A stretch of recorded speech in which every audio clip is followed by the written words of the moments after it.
They are saying I broke a confidence that nearly killed someone, that I told my wife, that my wife told the group, that Maya found out from a hairdresser on a Thursday afternoon. Most of it is true.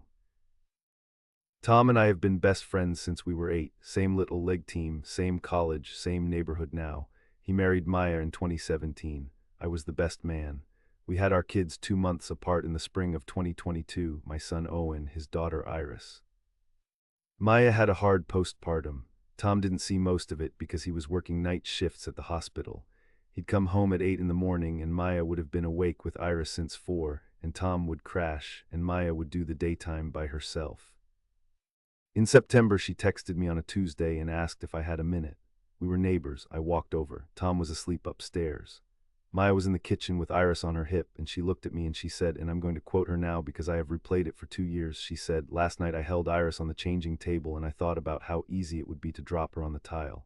I thought about it for 30 seconds. Then I called my mom and I cried for an hour. I think I'm in trouble." She said, "Please don't tell Tom." She said, "I'm seeing someone." She said, "I'm doing the right things. I just need someone to know." I said, "Of course," I meant of course. Owen and Iris had been on the floor together that afternoon, doing whatever 6-month-olds do. Maya had laughed in a way that did not match what she was about to tell me. The laugh was for me. The thing she was carrying was hers alone until the kitchen. I went home and I sat with that for 90 minutes. Then I told my wife. I want to defend that and I cannot. I told my wife because I was scared, because I didn't know what to do, because Maya was the wife of my best friend and a thought like that doesn't sit inside one person.